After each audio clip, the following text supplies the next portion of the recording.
The committee will come to order. Pursuant to notice, we meet today to mark up Senate Bill 1635, our Department of State Authorities Act, and without objection, all members may have 5 days to submit statements or extraneous material for the record. So I now call up the bill, S 1635. Without objection, Royce Amendment 109 in the nature of a substitute circulated and posted earlier this week will be considered base text, is considered as read, and is open for amendment at any point. As members were notified yesterday, I'm going to go ahead and call up the bipartisan en bloc before recognizing myself and others for statements. And so without objection, the following amendments circulated to your offices yesterday, which all members have in front of them, will be considered en bloc and are considered as read. There's the Brooks Amendment 46, the Shabbat Amendment 40, the Connolly Amendment 77, Desjardins Amendment 10, Duncan Amendments 64 and Duncan 65, Engel Amendment 95, Keating Amendment 14, Kelly Amendment 42, Lowenthal Amendment 75, Ming Amendment 83, Poe Amendment 105, 106, and 107, Ross-Layton Amendment 46 and 47, Royce Amendment 120, Sherman Amendment 37, Sherman Amendment 38, Smith Amendments 94, 96, and 98, and the Yoho Amendment 97. After recognizing myself and the ranking member, I will be pleased to recognize any member seeking recognition to speak on the bill and on the en bloc amendments. So here's the concept. The annual authorization of the Department of State is the signature legislative action of this committee. It is our responsibility. The House has passed an authorization bill in each of the last 6 Congresses, and I think we're all proud of that. But unfortunately, when we bring the Senate into the mix, it's been 15 years since this legislation was signed into law. We have an opportunity to break this streak. A lack of regular authorizations undermine this committee's ability to influence the agenda and activities of the Department of State, and as a result, we've seen the Department go to other committees to advance priorities. Now that undermines our congressional oversight. Today, we will take up the Senate's recently passed State Authorities Bill from fiscal year 2016, which we've collaborated on with them. It's been 12 years since the Senate passed such a bill, so we should be enthusiastic about the opportunity we now have. The process for fiscal year 2016 is completed, so today we're considering state authorities for fiscal year 2017. In particular, this legislation includes a number of critical embassy security reforms and improvements, and for example, thanks to an amendment by Representatives Frankel and Randy Weber, the Department will be authorized to use so-called best value criteria when contracting for local guards at U.S. facilities overseas, and we all know in retrospect how imperative this is to make this change. The bill requires the State Department to designate a list of high-risk, high-threat posts, effectively prioritizing resources, prioritizing security for these posts.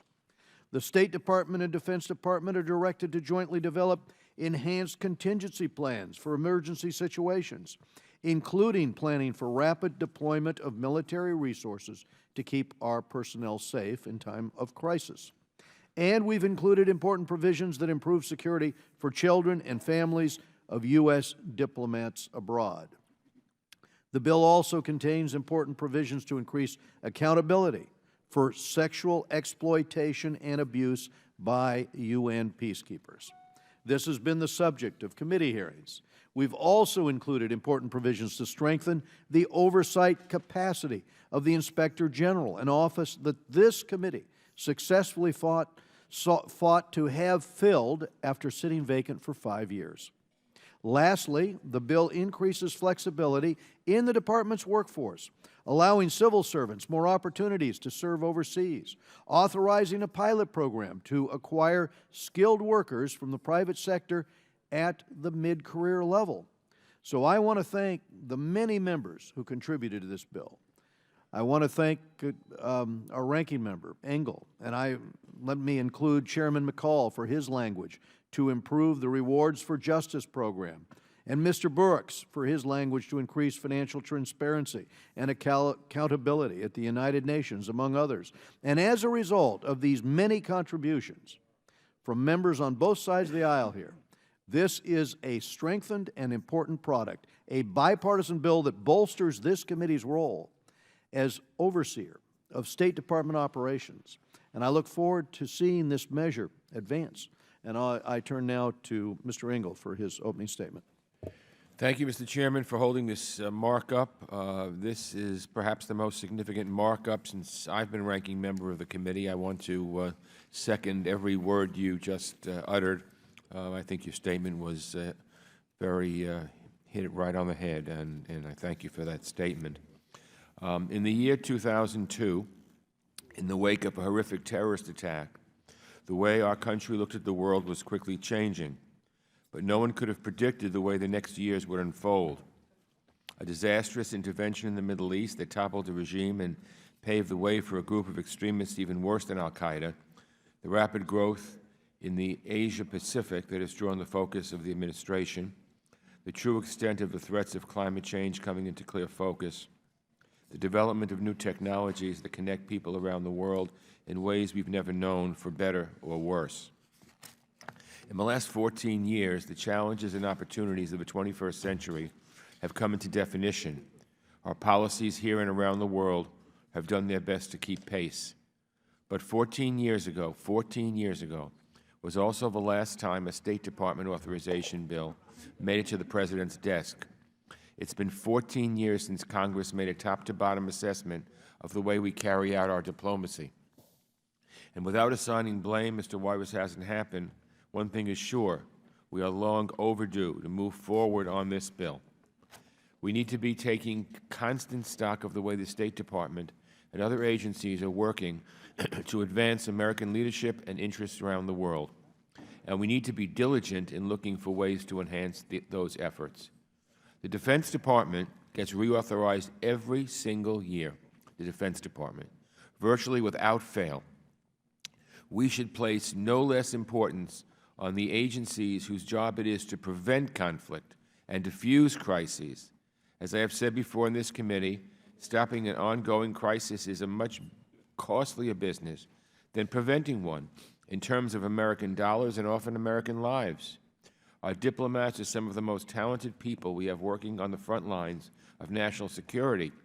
If we fail to give diplomacy the tools and resources needed for success, we do so at our peril. Furthermore, in my view, if we don't pass a bill, and this is what the chairman said, and he was so right, if we don't pass a bill, we put the importance of this committee at risk.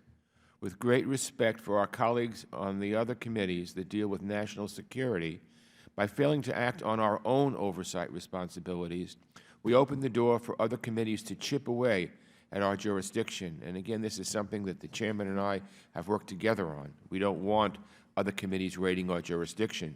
So if we pass things like we're about to do, that shows a great deal of importance in what we're doing and tells other committees who might want to poach jurisdiction, go away. So I'm glad to support the measure we are considering today. I'm grateful to members and staff on both sides of the aisle for all their hard work. There are a few things in particular I'd like to emphasize as we start this markup. The first is to remind ourselves, excuse me, that at its core, diplomacy is about people. 2 days ago, the Foreign Service marked its 92nd anniversary. For nearly a century, some of our most dedicated, courageous Americans have chosen this path of public service. From consular officers to political counselors to career ambassadors, countless men and women have made their mark in every corner of the globe as our country's face to the world, and that's a remarkable record. And if that century has taught us one thing, it's that if we want to get our foreign policy right, we need to have the right people making that policy a reality. We need to have them in the right places at the right times, and we need to make sure they can do their jobs with confidence in their security. Diplomacy can be a dangerous business, as we've seen too many times. Our diplomats understand that, but they also know that you cannot conduct diplomacy from inside a bunker. If we're serious about making progress on issues such as climate change, human rights, violent extremism, and public health, our diplomats need to do much more than just meet with government officials. To deal with the complex issues that weave a modern foreign policy, we need to practice diplomacy from the bottom up, engaging with people and communities in a way that we wouldn't have considered a generation ago. That's why this bill focuses on the security of our embassies and proper training of our personnel. This bill allows the State Department to hire local protection for our embassies on the basis of best value rather than lowest cost. In my view, if we're hiring people who we're sure will keep our diplomats safe, there's a great deal of value in that, even if the dollars and cents cost is a little more. I want to thank Representative Frankel for her work on this provision. The bill also authorizes funding to improve the security of so-called soft targets, not typical diplomatic facilities, but things like schools and school buses for the children of diplomats abroad. So with this bill, we're doing more to focus on the people who make up our State Department. And while we're focused on people, we also want the State Department to reflect who we are as a country. Our foreign service should look the way America looks, people from a wide range of backgrounds and perspectives. America's diversity is one of our greatest strengths, and as our face of the world, our diplomatic corps should reflect that strength. Diversity is also more than practicing what we preach. Bringing together a diverse workforce means bringing together more ideas and different points of view when our leaders face tough decisions. The challenges we face are too complex for us to lean on old ways of thinking or close our eyes to new approaches. So we've included in this bill a number of provisions to encourage the Department to recruit, train, and retain a diverse workforce. We've seen a lot of reporting that the State Department has been slow to change in these areas, and hopefully these measures will speed the Department in the right direction. And lastly, I want to thank Chairman Royce for including my Western Hemisphere Drug Policy Commission legislation in this bill. We're facing an unprecedented heroin epidemic, so we need to make sure our drug policy is focused on saving lives. On the domestic side, we need to do much more on prevention and treatment. My provision will allow us to look outward and take stock of what has worked and what hasn't when it comes to our drug policy in Latin America and the Caribbean. So I'm grateful this measure is moving forward. And I'm grateful for all the creative and forward-looking ideas that have gone into this bill. I look forward to continuing to work on it.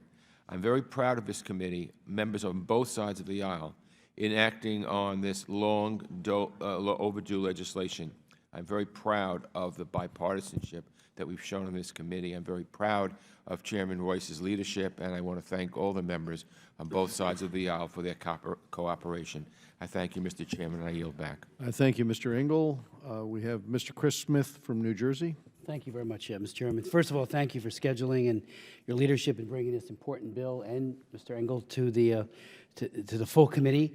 I want to thank Chairman Corker as well for his wonderful work on this bill. You know, the Embassy Security Act and this State Department reauthorization, I remember back in 2000, I was the prime sponsor of the original Admiral Nance Meg Donovan Foreign Relations Act, which we also called the Embassy Security Act. And after we got hit in Dar es Salaam and in Nairobi, Kenya, there was a very concerted effort to ensure that setbacks, Mylar on the windows, and all the other protections were put into place, the hiring of more diplomatic security. And as the chairman pointed out so well, we have been stymied for well over a decade in trying to get an authorization. Matter of fact, the way I got my bill passed was to hook it, House passed, Senate wouldn't take it up. We hooked it by reference to an appropriations bill. You know, a convoluted way to get something into law. This will be straight up in the way it should be. That both committees of Senate and House do this important work. There are many important things in this bill, like I said, from strengthening embassy security to addressing critical UN reforms, not the least of which is the sexual exploitation and abuse committed by UN peacekeepers. I've held several hearings on the abuse of peacekeepers, including in the DR Congo, went there, went to Goma, met with the peacekeepers. That is still an unfinished business. Peacekeepers are still exploiting children, and they are still a part of sex trafficking. Zero tolerance, which is what the UN has said is the standard. One of the hearings we called Zero Compliance. It has gotten better in some ways. This legislation will help it get even better. So I want to thank the chairman again. On whistleblowers, we've had 2 hearings on whistleblowers. One of them was co-sponsored by my good friend and colleague, Ileana Ross-Layton. We looked at WIPO, the World Intellectual Property Organization, its Director General, who has retaliated against whistleblowers who sat right there at the witness table and told harrowing tales how they had been retaliated against. That is unconscionable, that people who see waste, fraud, and abuse and great unethical behavior are themselves retaliated. This legislation, or the amendment I'm offering here, says use our voice, our vote, and our influence to ensure that whistleblowers are protected and the integrity of the UN system is advanced. I also want to thank you for agreeing to include the amendment to address the persistent refusal of nations to extradite fugitives from justice who have been convicted of serious crimes. In 1963, a guy by the name of Wright was sentenced to 15 to 30 years in prison in connection to a gas station robbery during which Walter Patterson, a decorated World War II veteran and Bronze Star recipient, was shot to death. I've had his family testify at a hearing because Portugal refuses to allow him to be extradited back to the United States to serve his sentence. He was killed in cold blood, convicted by a judicial process here in New Jersey or in the United States. And then not only did he leave and enter Portugal illegally, he hijacked the plane from Detroit to Miami and went to Algeria. The fact that the Portuguese have refused this festering sore for this family in my district knows no bounds. When they testified, the daughters and the family, they were in tears that their father's death, this man is living in Portugal, and we can't get him back here to serve his sentence. Finally, the third amendment that I'm offering, and I thank you for including it in block, has to do with autism. Mr. Chairman, as you know, I founded the Autism Caucus. I've written 3 laws on autism, including the most recent Autism Cares Act. Everywhere I go and travel, and other members get the same feedback, we know that many of our Foreign Service officers, their dependents, their children especially, are disadvantaged when they're deployed to areas when there's no ABA therapy and other kinds of assistance, particularly early childhood intervention. This encourages the State Department to have the backs to provide and to ensure that ABA therapy, which is probably the most effective means of early childhood intervention to get children to a better way of living throughout their entire life cycle. This legislation or amendment is backed by Autism Speaks, as well as Autism Society, and I thank you for including it, and I yield back the balance of my time. Thank you. Lois Rankle of Florida. Thank you, Mr. Chair, and Mr. Engel. First of all, I want to start by saying thank you very much for the bipartisanship of this committee. I know we members, we dicker sometimes, we have our differences of opinion, but when it counts, we step up to the plate and really offer something that we need. And I want to just echo some of the things that you highlighted already, and just thank the other members for all their contributions to this very good bill. The last State Department authorization bill was signed into law in 2002. And I think we all know that the world has changed significantly since then, especially in regards to our security needs. As a member of this committee, as members of this committee, we have the privilege of traveling all over the world and meeting our diplomatic corps, the people who work in our embassies. And I will say that one of the highlights of all my trips it has been to meet these folks who are so smart and educated and so patriotic and dedicated. And it's not just our ambassadors who are very, very impressive, but it's all the people who work in the embassies. And I really feel that it's our responsibility to make sure that they are as safe as they can be. It used to be that most places in the world you consider will be safe, and think about just the past year or two, Paris, Brussels, Jakarta, cities where you would think, hey, we should be safe there, but horrible terrorist attacks. Under the Vienna Convention, security of foreign embassies is the responsibility of the host country, when the host country cannot or will not provide security, the State Department hires a local guard force to secure embassies, search and screen entrance, patrol and secure the perimeter. U.S. Marines may also be present. Again, I want to thank Mr. Royce and Mr. Engel for allowing Mr. Weber and I to include in this bill a provision that provides that the State Department has the authority to use the best value contracting for security for all diplomatic posts. Without this authority, when awarding contracts to embassy security firms, the State Department is required to choose the lowest price option regardless of qualifications. And this is very upsetting when you consider that the State Department is allowed to use best value contracting for janitorial and landscaping needs. Best value allows them to consider past performance, risk aversion, reliability, innovative pricing practices. A former ambassador came to me and shared a story when she heard about this provision and explaining that the diplomatic corps was very supportive of this, that in one of her services, they contracted with local guards. They had to get the lowest price. The guards, believe it or not, they were recently released from prison. They stole from them. They stole from their families. They ran away during unannounced safety drills. They harassed them, and actually, one of the security guards killed the family's pet cat. This is what they had guarding one of the embassies. So this goes a long way in changing that, and this authority has been requested by the State Department, and I feel very good that we are giving them that authority because I think this is the least of what we can do to protect the very, very brave, as I said before, the brave, educated, smart, patriotic people who we send across the world to not only protect our interests, but to help allies grow and protect their interests. And I yield back, Mr. Chair. We go now to Mr. Tom Marino of Pennsylvania. Thank you, Chairman. I am pleased that today our committee is taking up a bill authorizing parts of the State Department. One area that I was disappointed to see that this bill did not address was export control reform.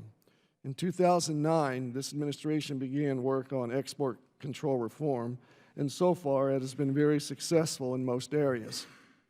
Unfortunately, due to this administration's ongoing aversion to firearms, they have not completed export control reforms in regards to firearms and ammunition.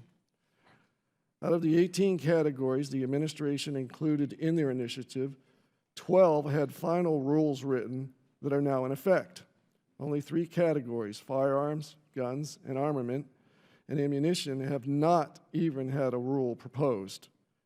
Interagency work on these categories has been completed for more than 4 years, but this administration refuses to publish them in the Federal Register. These categories were scheduled to be included in this initiative by the administration, but have been left behind. It is time that we make all our exports competitive. This administration should finish the work that they started and complete export control reform.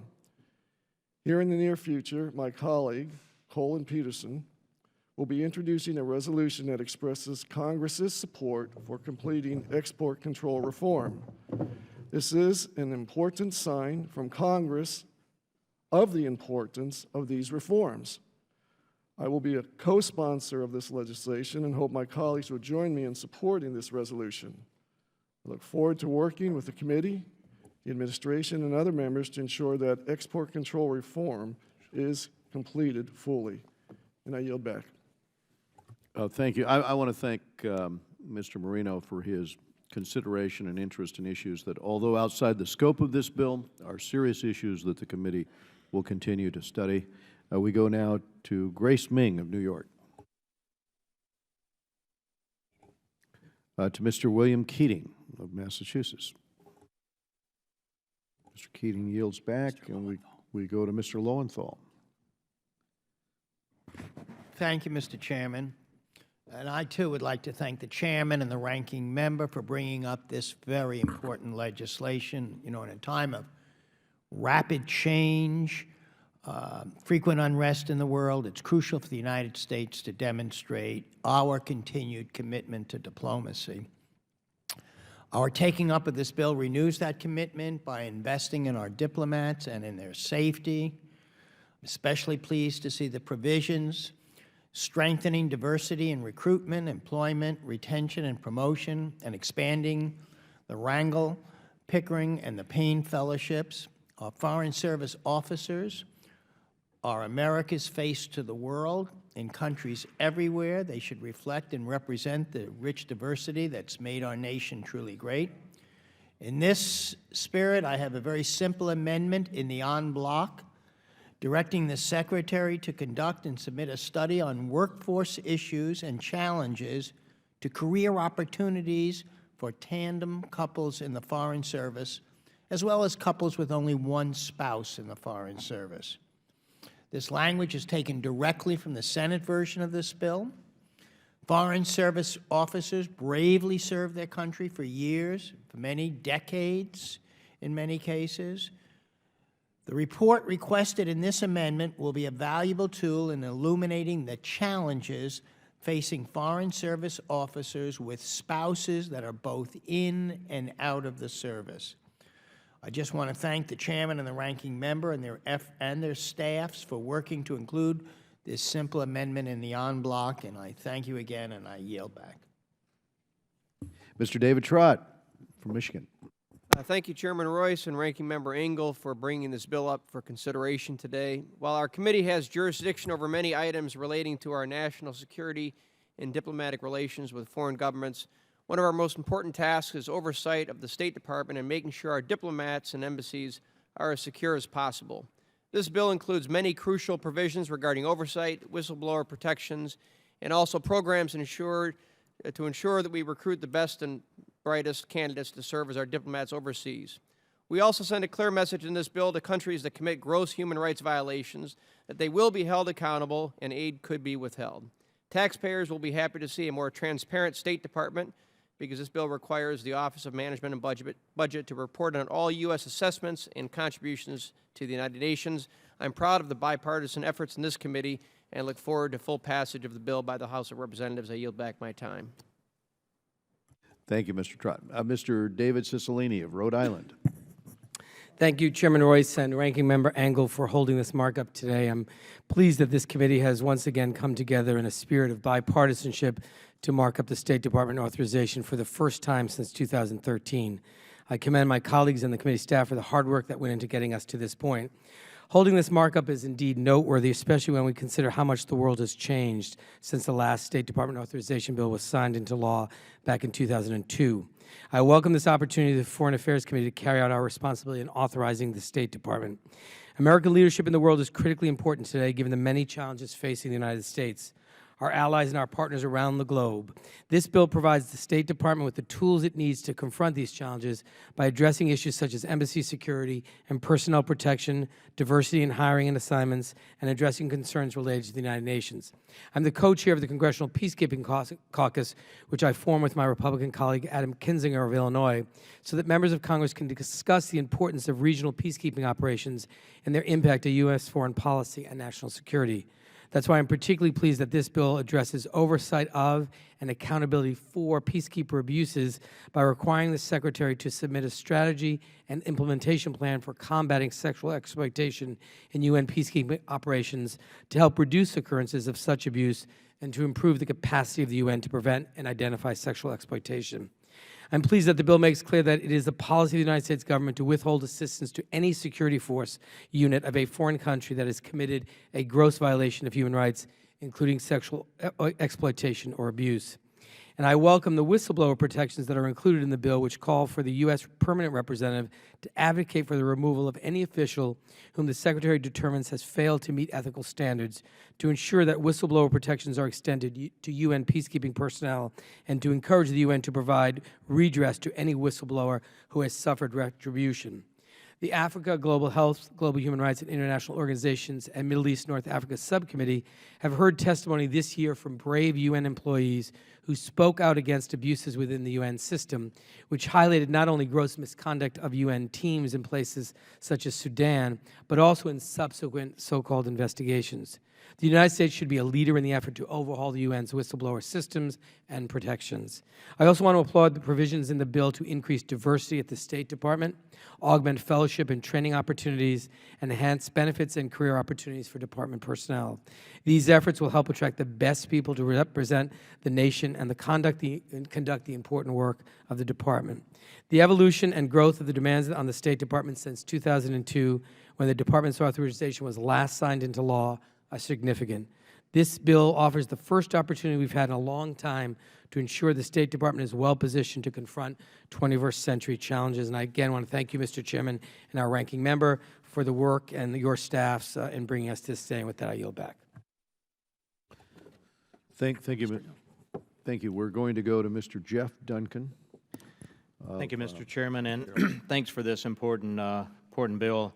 I have two amendments on the en bloc, and I appreciate them being included in the en bloc. I do think it's important to authorize programs and agencies.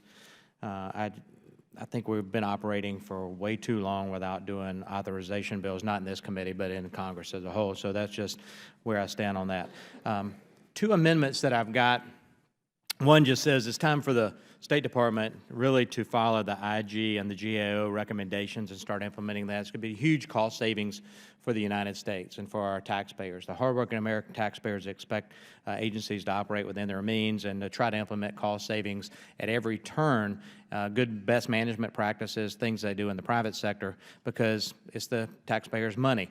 And I think the amendment I've got addresses that. The second amendment, we see too often in the United Nations where countries that are the beneficiaries of our tremendous benevolence of foreign assistance and other programs not vote with us in the UN on at least half the time. We see percentages like Haiti, 18% of the time they'll vote with the U.S. and they receive tremendous amount of taxpayer dollars. They are recipients of programs that the U.S. implements in their countries, but yet they can't stand with us in the United Nations. I just think that's important, and it's more than just the foreign assistance money. It's about doing what's right for the United States and what we stand for, and the fact that we are their benefactor. So the Second Amendment just addresses that, that before we enter into agreements with the member states that they vote with us more often.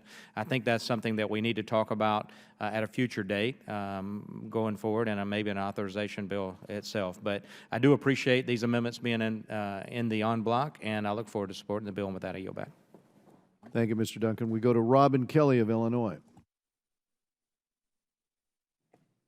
Thank you, Mr. Chair. I, too, want to thank you and Ranking Member Ingalls for your leadership and your staff, and thank you for including my amendment in this bill. I applaud the State Department's commitment to innovation and its continued work to modernize its infrastructure. My amendment would help ensure that the State Department stays on track in these efforts. Last year, in its quadrennial diplomacy and development review, the State Department included in its recommendations the establishment of a hub for analytics, strategy, and knowledge management. I know that many, if not all of my colleagues here support the creation of this hub as a way to improve efficiency at State. If implemented correctly, integrating data analytics into a shared hub will allow for deeper analysis, increased collaboration, and overall improved efficiency. Similarly, I serve as a ranking member of the Oversight Subcommittee on Information Technology. In this role, my top priority has been to update federal agencies' IT systems, which will save billions of dollars while improving the security of our cyber infrastructure. A large part of this modernization is transitioning to the cloud. My amendment simply requires that State update this committee on these two vital efforts. Improving data sharing and cybersecurity at State is something that all of my colleagues can support. Thank you, Mr. Chairman, for the opportunity to offer this amendment. I yield back. Thank you, Congresswoman Kelly. We need to go to William Keating of Massachusetts. Thank you, Mr. Chairman. I do want to mention at the outset the work of this committee and the work of you, Mr. Chairman, and Ranking Member Engel earlier in this Congress, we had the first of its kind hearing centering on the role of women in security. It was really a breakthrough moment for the committee, and I want to thank you for your work on this.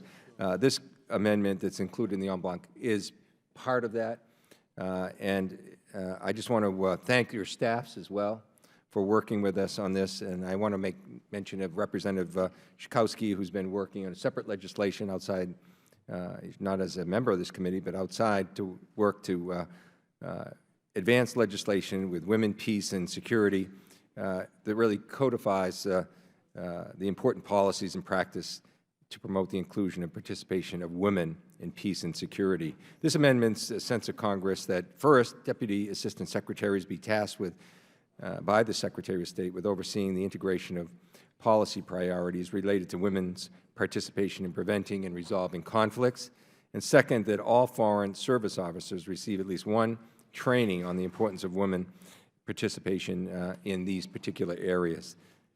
It's an important issue, the role of women in security. When we talk about being more effective in eradicating security threats and promoting stability overseas, we need to seriously consider the role of women, as this committee has, and what they play in terms of these policies. The research is overwhelming in demonstrating that the active participation of women in resolving conflict leads to longer-term peace and, importantly, better outcomes for communities.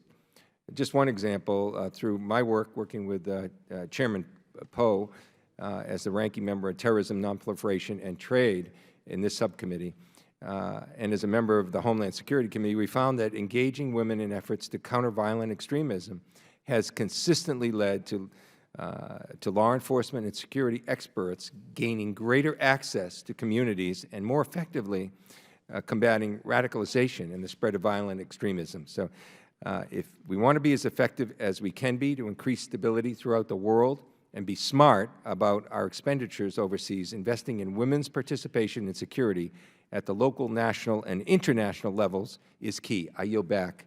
Thank you, Mr. Keating. I appreciate the contribution here to this debate, which this amendment of yours has made. I'll just add that we're working, the committee is working on additional legislation, which we will move on this issue. Are there any other members that seek recognition?